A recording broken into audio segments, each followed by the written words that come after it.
सीधा है और वो सवाल ये कि दिल्ली की जनता ने पहेली बुझने के लिए नहीं वोट डाला था, उसने बेहतर प्रशासन, बेहतर सरकार के लिए वोट डाला था। इसी पर करेंगे सवाल जवाब। आम आदमी पार्टी की तरफ से गोपाल राय जी कुछ ही देर में हमारे साथ जुड़ने वाले हैं, अपनी कुर्सी पर आकर बैठ गए हैं। सुधांशु मित्तल जी भारतीय जनता पार्टी की तरफ से हमारे साथ जुड़ चुके हैं और रागिनी नायक जी कांग्रेस पार्टी की तरफ से। रागिनी जी, सबसे पहले आपके पास आते हुए, आखिर वो कौन सा लम्हा होगा, क्योंकि क्या नहीं किया अरविंद केजरीवाल ने? गृह मंत्री से मिलना चाहते थे, सचिवालय के बाहर जब पूरा तमाशा हुआ उसके बाद हमने देखा कैसे रेल भवन के बाहर वो अनशन पर बैठ गए, फिर भी आप लोगों ने समर्थन नहीं लिया है वापस। क्या होगा? मतलब शीला दीक्षित के खिलाफ, किसी के खिलाफ वो केस नामजद तरीके से दर्ज करेंगे तब सरकार गिराएंगे आप लोग?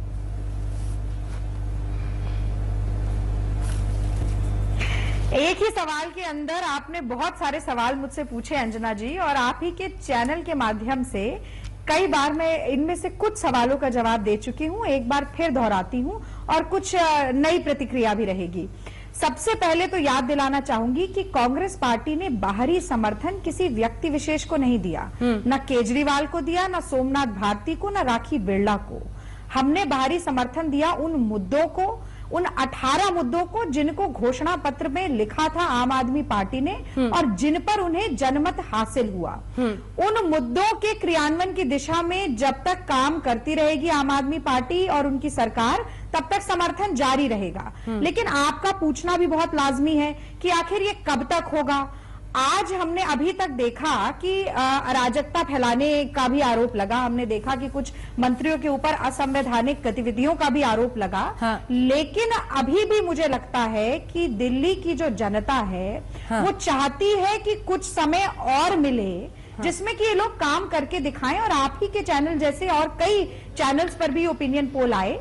कांग्रेस का जो आला कमान है वो सही समय पे सही निर्णय जरूर लेगी, लेकिन हम एक फेयर चांस जरूर देना चाहते हैं, वरना आप ही इसी चैनल पर बैठकर ये आरोप लगा रही होंगी कि किसी राजनीतिक षड्यंत्र के चलते पैरों तले जमीन खींच ली कांग्रेस पार्टी ने। जी सुधांशु जी, मैं आपके पास आऊंगी, लेकिन उससे पहले गोपाल राय जी के पास जाते हैं, क्योंकि 1 महीना पूरा हुआ है। लेकिन सवाल यह है गोपाल राय जी कि इस 1 महीने में दिल्ली की जनता की जिंदगी बेहतर करने के लिए आपने क्या किया? सवाल नंबर 1। सवाल नंबर 2, क्यों कह रहे हैं सभी कि अरविंद केजरीवाल चाहते हैं कि उन्हीं की सरकार गिर जाए? उनकी नजर लोकसभा चुनाव पर है, अब वो चाहते हैं कि रैली करे देश भर में, घूम घूम के सरकार गिरे, यहां से छुटकारा मिले। बिन्नी साहब से लेकर कई सारे लोग ये कह रहे हैं।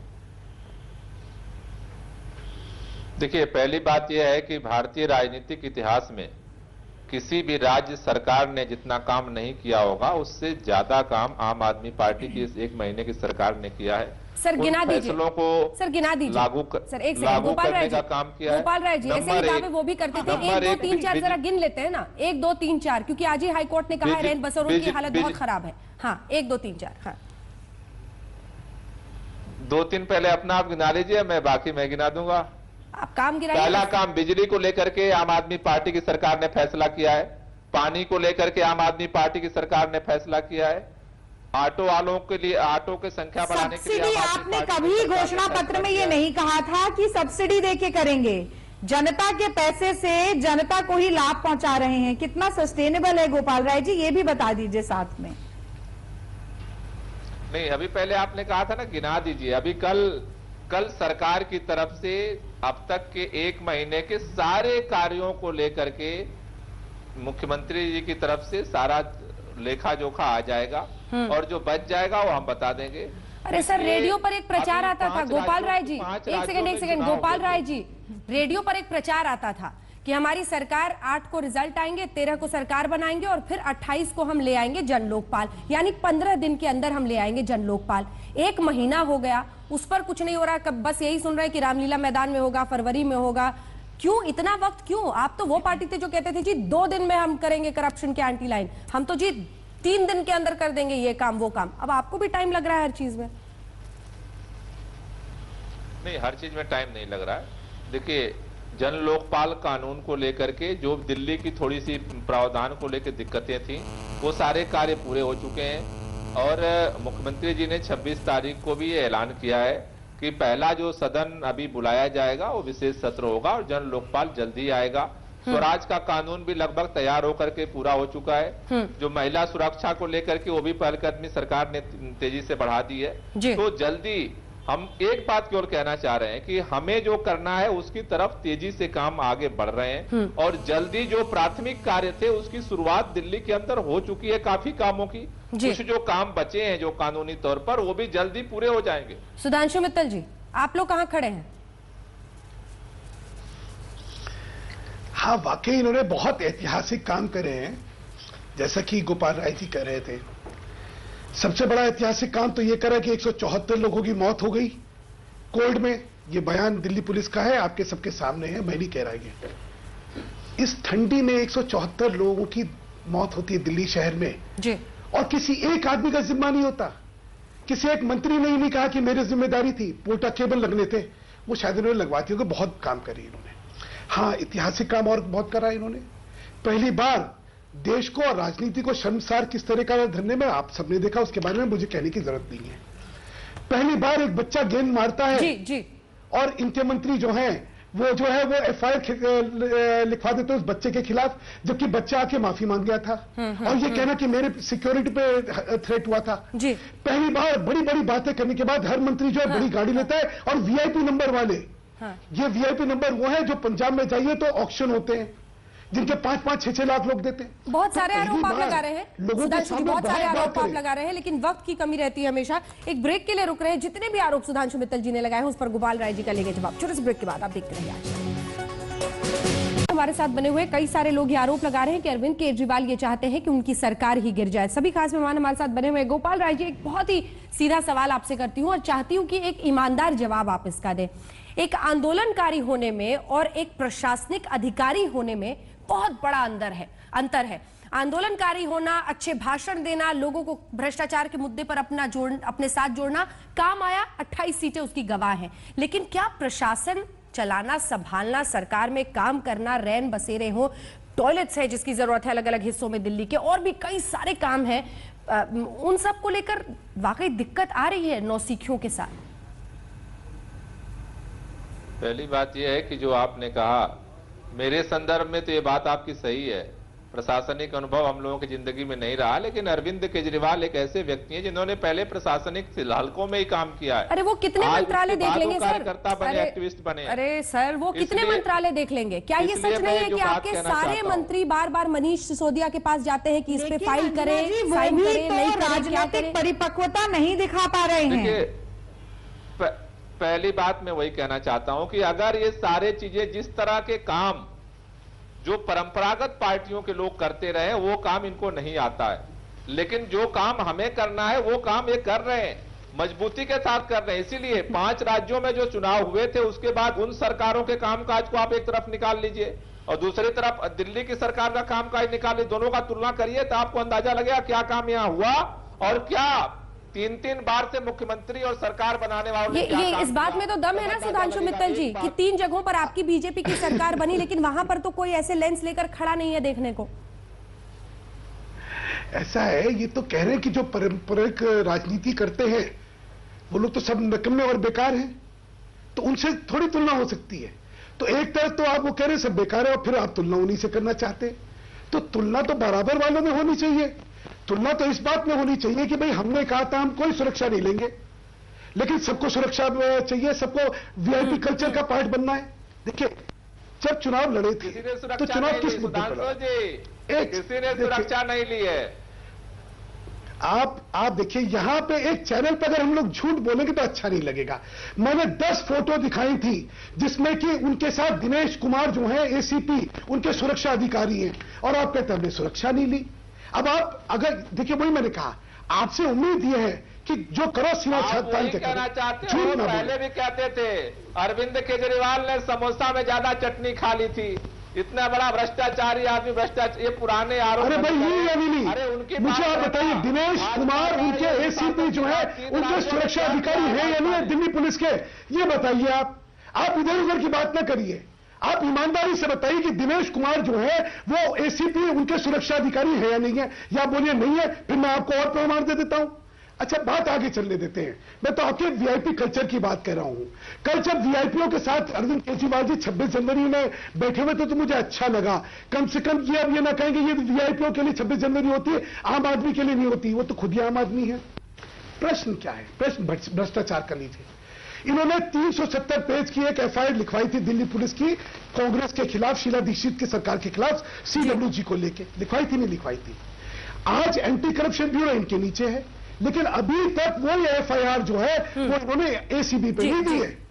वो कह रहे हैं मैंने 100 रुपए लेते हुए आदमी पकड़ लिया, 1000 रुपए लेते हुए आदमी पकड़ लिया। जो 10,000 करोड़ जो सरकार खा गई, और शीला जी पे जो आप कहते, मैं नहीं कह रहा, ये तो पहली बार आप ही ने कहा था। हाँ। और मैं तो आपसे ही कह रहा हूं जिस चीज का आप में विश्वास है। ठीक है, ऐसे मुद्दों पर क्यों मौन हो गई है केजरीवाल की सरकार? इसी पर चर्चा आगे लिए चलेंगे, ब्रेक के बाद आप देखते रहिए आज। सीधे रुक करते हैं सभी खास मेहमानों का, क्योंकि सवाल यही है कि अपनी सरकार को ही गिराना चाहते हैं अरविंद केजरीवाल। क्या इस बात में सच्चाई है? क्योंकि अब कई सारे लोग ये कह रहे हैं। गोपाल राय जी, आपका रुख करते हुए एक बार फिर से नए सिरे से ये सवाल मैं आपसे पूछना चाहती हूं। दरअसल दिल्ली में जो आप लोगों ने हासिल कर लिया है, उससे अब केंद्र में भी प्रधानमंत्री का सपना सच होता हुआ दिख रहा होगा, और इसमें कोई बुराई भी नहीं है। अगर 30, 40, 50 आ जाते हैं सांसद, कांग्रेस हर मुमकिन कोशिश करेगी मोदी को रोकने के लिए, हो सकता है प्रधानमंत्री भी बन जाए। तो दिल्ली की भी सरकार चलाएं और वहां के लिए भी रैलियां करें, काम करें। इतने सारे आपने मैनिफेस्टो में वादे कर दिए हैं ढेर सारे, वो कैसे पूरे हो पाएंगे? सरकार गिराना आसान रास्ता होगा, और अगर शीला दीक्षित या किसी के खिलाफ नामजद तरीके से केस दर्ज हो जाए तब तो और भी आसान हो जाएगा। ये रणनीति तो है ना दिमाग में? गोपाल राय जी, ईमानदार जवाब। देखिए, पहली बात यह है कि आम आदमी पार्टी की ताकत दिल्ली में जो बनी है आम आदमी के दम पर, इतनी ताकत आम आदमी पार्टी के पास आज है कि हम दिल्ली में सरकार भी चलाएंगे और देश में बदलाव भी लाएंगे। आज दिल्ली में 1 महीने की सरकार के बाद आज एक जो 15 दिन का हम लोगों ने अभियान चलाया था, 98,45,745 लोगों ने इन 15 दिनों में आम आदमी पार्टी की सदस्यता ली है पूरे देश में। 7 लाख पहले से मेंबर थे, 1,05,45,000 आज सदस्य बने हैं। हर बड़ा आदमी उसका सदस्य है। लोग खड़े हो रहे हैं, लोगों के दम पर ये आम आदमी पार्टी चल रही है। गोपाल राय जी, आप मेंबरशिप के आंकड़े बता कर अपनी पीठ थपथपा रहे हैं। एक सेकंड गोपाल राय जी, आंकड़े बता कर मेंबरशिप के आप अपनी पीठ थपथपा रहे हैं। ये जो 174 लोगों की जान गई है, हाईकोर्ट ने पोस्टमार्टम रिपोर्ट मांगी है सड़क पे सोने वालों की, उसकी जवाबदेही, उसकी जिम्मेदारी किसके सिर पर? देखिए, पहली बात यह है कि जो भी मौतें हो रही हैं उसको लेकर के सारी जांच पड़ताल चल रही है। दूसरी बात कि 15 साल के शासन में 174 बैन बसेरे बनाए थे कांग्रेस पार्टी की सरकार ने, 274 नए रैन बसेरे इस सरकार ने बनाए। 150 वॉलंटियर्स हैं जो रात में जाकर के काम करते हैं। इसलिए ये जिम्मेदारी निश्चित रूप से इस सरकार की है, लेकिन इस ठंड के लिए जो पूर्व योजनाएं बनती हैं और तमाम कार्रवाइयां होती हैं वो नहीं होती रही है, और आज भी ये सरकार जिम्मेदार है और उसको लेकर के कार्रवाई कर रही है। न सिर्फ सरकार कर रही है बल्कि वॉलंटियर भी रात में घूम करके इन लोगों की मदद के लिए काम कर रहे हैं। रागिनी नायक जी, बिजली कंपनीज की ऑडिट के लिए एक बहुत बड़ा कदम उठाया है जो कहा था, क्योंकि ये करने को आप लोग तैयार नहीं थे, तो ये तो एक मास्टर स्ट्रोक रहेगा ही।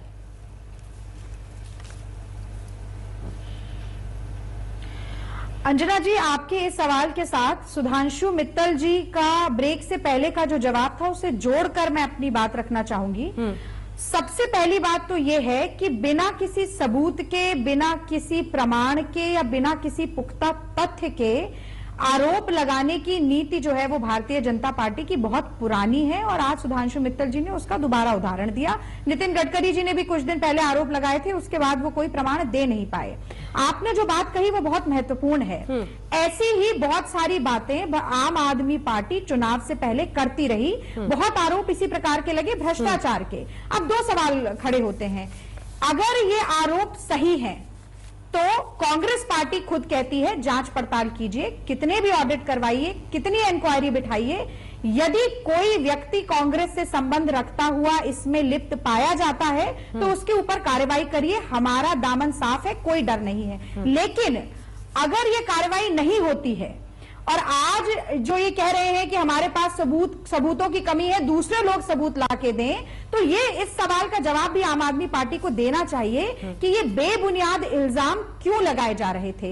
क्या ये केवल ताली बटोरने की राजनीति है? इसी के साथ ध्यान इस तरफ भी आकर्षित करना चाहूंगी कि भारतीय जनता पार्टी द्वारा शासित एमसीडी जो है दिल्ली की, उस पर भी भ्रष्टाचार के बहुत सारे आरोप लगे हैं। उस दिशा में काम क्यों नहीं होता? तीसरी बात, अरविंद केजरीवाल जी बार बार जो ये बात कहते हैं, सरकार कल गिरती है आज गिर जाए, हम नंबरों की राजनीति नहीं करते, सरकार बचाने की राजनीति नहीं करते। तो मैं ये कहना चाहूंगी कि सरकार को बचाना केवल सत्ता पाना नहीं होता, सरकार को बचाना जिम्मेदारी से अपना कर्तव्य बोध समझते हुए वायदों को पूरा करना भी है। और आज ये जो कसमसाहट है वो कहीं ना कहीं प्रशासन की विफलता है। तो जो केंद्र बिंदु लोकसभा का चुनाव है उस तक पहुंचने के लिए अपनी छवि को बचाना चाह रहे हैं। अगर वो काम नहीं कर पा रहे रागिनी जी, तो समर्थन वापस क्यों नहीं ले लेते आप लोग? एक सेकंड नहीं है। अरे उन्होंने तो बड़ा टाइमलाइन दिया था ना हर चीज का, अगर वो नहीं पूरा कर पा रहे तो समर्थन वापस क्यों नहीं ले लेते आप लोग? उसके जस्टिफिकेशन भी दे रहे हैं, आप ही के ओपिनियन पोल बता रहे हैं। तो कहीं ना कहीं जनता भी ये चाह रही है कि थोड़ा मौका और अवसर और उनको मिले। हम तो ये कह रहे हैं, हम ये देखिए समर्थन दिया, मौका दिया, सलाह भी दे रहे हैं और आगे सलाह चेतावनी भी हो सकती है। तो अभी ऐसा नहीं है कि कांग्रेस आला कमान या कांग्रेस पार्टी विरोध में जाकर कुछ काम नहीं करती। हम ही सबसे पहले एलजी से जाकर मिले, हम ही ने सबसे पहले विरोध प्रदर्शन किया जब डैनिश महिला के साथ गैंगरेप हुआ, बलात्कार हुआ। तो कांग्रेस पार्टी जिम्मेदारी से भूमिका निभा रही है। सलाह यह है कि आम आदमी पार्टी भी ऐसा ही करे। सुधांशु मित्तल जी, ये आज डॉक्टर हर्षवर्धन गए थे, आपके तमाम विधायक गए थे वहां पर सेक्रेटेरिएट में, उन्होंने विरोध प्रदर्शन किया। क्या बात हो गई फिर अरविंद केजरीवाल से वापस आ गए? क्या सांत्वना? क्योंकि सोमनाथ भारती पर तो वो वापस जाने को तैयार नहीं है और उसी मांग पर आप लोग गए थे। मैं समझा नहीं, दोबारा प्रश्न पूछेगा। आज डॉक्टर हर्षवर्धन अपने तमाम विधायकों के साथ सचिवालय में अंदर गए थे, धरना दे रहे थे और अरविंद केजरीवाल से उन्होंने मुलाकात की। सोमनाथ भारती का इस्तीफा चाहिए हमें हर हाल में, ये कह रहे थे डॉक्टर हर्षवर्धन। फिर केजरीवाल जी नीचे आए, कुछ बात हुई, डॉक्टर हर्षवर्धन और विधायक तमाम वापस आ गए। तो क्या हुआ, मतलब अंततः क्या निकला उससे? मुझे क्या वहां पे बातचीत हुई इसकी जानकारी नहीं है, और जानकारी के अभाव में अगर मैं कुछ बात कहूंगा तो ठीक नहीं होगा। मैं दूसरी बात पे आना चाहता हूं। बड़ी हास्यप्रद स्थिति है, जो समर्थन दे रहा है वो कह रहा है हमने मूल्यों के आधार पे दी, इनके मैनिफेस्टो के आधार पे दी और हम समर्थन देंगे। जिसको समर्थन मिल रहा है वो कह रहा है हमने तो मांगा ही नहीं है, हमें तो समर्थन चाहिए नहीं है, तो चोर है, हमने तो समर्थन लिया ही नहीं है। तो ऐसी विषमता और ऐसी स्थिति, अब इन दोनों में कौन सही है कौन गलत है ये आप ही जानिए, मैं इसमें नहीं पढ़ना चाहता इस पचड़े में। मैं दूसरी बात पे आना चाहता हूं। ये भी कमाल है कि आम आदमी से घबरा गया। जनता आई, अपनी समस्याएं रखी, दरबार लगाया और फिर नहीं भाई हम दरबार नहीं लगाएंगे, जनता दूर रखो, जनता दूर रखो। अभी बढ़ चढ़ के 98 लाख 99 लाख 100 लाख 200 लाख की बातें हो रही थी मेंबरशिप की। इस मेंबरशिप में कौन कौन नहीं है? राहुल गांधी जी मेंबर है, बराक ओबामा मेंबर है इसके, ओसामा बिन लादेन इसके मेंबर है, नरेंद्र मोदी इसके मेंबर है। सारे व्यक्तित्व जो हैं जिनका नाम आप ले सकते हो ले लीजिए, सारे इनके मेंबर हैं। अगर यही फर्जीवाड़ा आपकी मेंबरशिप है तो आपको मुबारक हमें नहीं होगी। 12 बच्चे, आशा किरण जो है दिल्ली सरकार का चाइल्ड होम है, शायद उनको नहीं पता तो बतला देता हूं मैं। वहां के इस ठंड में मरे हैं 174 तो जो मौतें हुई ये बच्चों की मौतें हैं। राखी जी जो हैं वो बच्चों पे एफआईआर करवाती है, इनकी मौतों की तरफ जिम्मेदार नहीं है और हर वो काम कर रही है जो शायद उनका जिम्मा नहीं है किसी और का, लेकिन जो उनका जिम्मा है वो ये कर रही नहीं। गोपाल राय जी, ठीक है, इस पर जवाब लेते हैं, जवाब लेते हैं इस पे। गोपाल राय जी जरा जवाब दीजिए, क्योंकि 12 बच्चों के मौतों की और वो भी जो सरकारी होम है वहां पर ये सवाल पूछा जा रहा है। जांच हो रही है कह के मत टाल दीजिएगा, क्योंकि यही सवाल और यही जवाब हमने बरसों से सुना इस देश में। आपको नई राजनीति के लिए जनता ने वोट किया था, इसका जवाब जनता दरबार, एक ऐसा एक्सपेरिमेंट जो कि बरसों से चला आ रहा था, जो देश के अलग अलग कोनों कोनों में हिस्सों में होता है, उसको खत्म कर दिया। अरविंद केजरीवाल जो कहते थे सड़क पर सब कुछ होगा, उन्होंने कह दिया कि मैं सड़क पर आकर जनता, कितने लोगों के उस दिन सर्टिफिकेट्स, पेपर्स, उनकी दरखास्त सब कुछ फट कर वहां पर बर्बाद हो गया। इस सब की जवाबदेही किसकी है?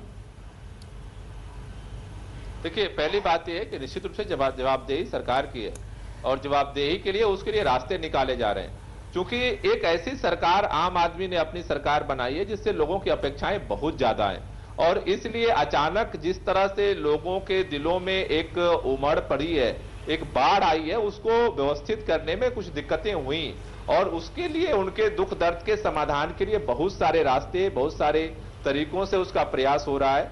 जहां तक आप बात कर रहे हो कि जिम्मेदारी लेने की, मौतों की, निश्चित रूप से वो गलती अपनी है और उस जिम्मेदारी से कोई भाग नहीं रहा, लेकिन मैं केवल इतना कहना चाह रहा हूं कि उसके पीछे पहले दिन से सर किसी की नाकाम दिल्ली के अंदर सर नाकामी से किसी की मौत हो जाए ये गलती नहीं है। एक सेकेंड नाकामी से, गोपाल राय साहब, नाकामी से मौत हो जाए बच्चों की ये गलती नहीं है, ये जघन्य अपराध है। समझना ये होगा कि मैं बहुत ईमानदार हूं, मैं बहुत ईमानदार हूं, लेकिन अगर मैं नाकाम हूं तो उस ईमानदारी का कोई अचार नहीं डालेगा। ईमानदारी के साथ साथ काम करना, परफॉर्म करना भी उतना ही महत्वपूर्ण होता है सिस्टम में। और जिम्मेदारी के लिए क्या हो रही है? जिन्होंने पिटाई करती है उन्हें सर के खिलाफ एक्शन ले। मैंने कहा कि 15 साल में रैन बसेरे बने 175 और 15 दिन में रैन बसेरे उन 175 के अलावा 275 नए रैन बसेरे बनाए गए। रात में मंत्री भी जाकर के घूमते हैं, वॉलंटियर भी घूम रहे हैं, लेकिन उसके बाद भी अगर चूक हो रही है तो जिम्मेदारी है, हम लोग उसको और मुस्तैदी से काम करेंगे। लेकिन काम पहले से बहुत गुना ज्यादा बढ़ करके काम हो रहा है, जिसको ढिढोरा पीटा जा रहा है, पहले से बहुत ज्यादा काम हो रहा है और जिम्मेदारी से काम हो रहा है। सुधांशु जी, आप कुछ कहना चाह रहे थे? वो एक बड़ा अच्छा शेर था, तू इधर उधर की ना बात कर, ये बता कि कारवां क्यों लुटा। मुझे राहजनों से गिला नहीं, तेरी रहबरी का सवाल है। प्रश्न यह है कि जिन्होंने करा उनके खिलाफ क्या एक कार्रवाई करी गई? जिनकी जिम्मेदारी यह कहना कि 15 साल से रस्टेड सिस्टम था, हाँ था, खराब था, बिल्कुल बेकार था, हम तो खुद ही कह रहे हैं, जनता भी कह रही, आप भी कह रहे। अरे कार्रवाई क्या हुई? एक पोर्ट अकेमेंट बना 48 घंटे में, तो पोर्ट अकेमेंट बनने वाले थे, बना क्या? आपने कहा हेल्पलाइन, आपने कहा उसकी करप्शन के खिलाफ हम हेल्पलाइन लगा रहे हैं, और देखिए ये हो जाएगा, वो हो जाएगा। 100-100, 200 रुपए, 500-500 रुपए वाली आपने बात कर दी, उसके बाद वो हेल्पलाइन भी जो है डिसफंक्शनल हो गई है। ये कहती है अभी व्यवस्था बनानी है, व्यवस्था बनानी है। अरे ये तो सभी कहते थे। आपने गोपाल राय जी, ऐसा तो नहीं कि दिल्ली पुलिस को अपने नीचे लेने के लिए नाक की लड़ाई आप लोग लड़ रहे थे और इधर बच्चे और बुजुर्ग मर रहे थे सड़क पर ठंड से। देखिए, पहली बात यह है कि दिल्ली पुलिस की लड़ाई भी दिल्ली की सुरक्षा के लिए जरूरी है, वो लड़ाई भी हम लड़ेंगे। लेकिन तो असेंबली में प्रस्ताव लाइए ना, उसके लिए तरीका अपनाइए। मंत्री कहीं दुबके नहीं थे, वो भी सड़क पर थे, वॉलंटियर सड़क पे रहते हैं। पहली एक सरकार आई है जिसके मंत्री रात में भी सड़क पे जाते हैं, वॉलंटियर भी जाते हैं, कर्मचारियों को भी जाना पड़ रहा है। मैं ये बात कहना चाहता हूं कि जो बरसों का जंग है उसकी सुधार 2-4 दिन में हम नहीं कर पा रहे हैं, सच्चाई है, लेकिन जितनी मुस्तैदी से काम आगे बढ़ रहा है, अंजना जी मैं कुछ जोड़ना चाहती हूँ, आगामी दिनों में उसका समाधान निकलेगा। चलिए ठीक है, रागिनी जी कंक्लूडिंग रिमार्क जल्दी से, कोई टाइमलाइन है आप लोगों के पास कि काम जो ये जो 18 बातें बार बार आप लोग कोट कर रहे हैं, कोई टाइमलाइन है उसके लिए? देखिए अंजना जी, एक बहुत ही महत्वपूर्ण बात है जो मुझे लगता है इस वाद विवाद से बचकर चली गई। अभी गोपाल राय जी ने जो बात कही, मैं ये कहना चाहूंगी कि किन मुद्दों को प्राथमिकता दी जाए जी, ये इसका निर्णय कौन लेता है? आंतरिक लोकतंत्र क्या आम आदमी पार्टी में है? आज बिन्नी जी ने बहुत बड़ा आरोप लगाया और वो कहीं ना कहीं सच दिख रहा है जी। जो महत्वपूर्ण मुद्दे हैं, महिलाओं की सुरक्षाओं के हो, पथ विक्रेताओं की सुविधाओं के हो, या जो कॉन्ट्रैक्चुअल एम्प्लॉइज बैठे हुए हैं उनकी मदद के लिए हो, कोई प्राथमिकता नहीं दिख रही है। रागिनी जी, कोई टाइमलाइन? कहीं प्राथमिकता, रागिनी जी कोई टाइमलाइन बहुत ज्यादा जरूरत है। रागिनी जी कोई टाइमलाइन? आज मैं आपको इस चैनल पर दिन या महीने नहीं गिना सकती हूं, लेकिन सकारात्मक राजनीति हो ये कांग्रेस पार्टी चाहती है, मुद्दों से जुड़ी हुई राजनीति हो ये कांग्रेस। इसी के साथ हमें इस बहस का अंत करना पड़ेगा। आप सभी का बहुत बहुत शुक्रिया हमारे साथ इस चर्चा में शामिल होने के लिए। कई सारे सवाल, कई सारे आरोप, लेकिन इन सवालों के बीच समझना यह भी होगा कि लेंस से शायद एक एक बारीक चीज को आम आदमी पार्टी की जनता देख रही है, लोग देख रहे हैं, इसीलिए बहुत ज्यादा स्क्रूटनी है। लेकिन ऐसे तमाम राज्य हैं और मैनिफेस्टो में क्या क्या वादे वहां पर हुए हैं, कितने दिनों में पूरे होते नहीं होते हैं, शायद वो कई जगहों पर अनदेखा रह जाता है। आप देखते रहिए आज तक।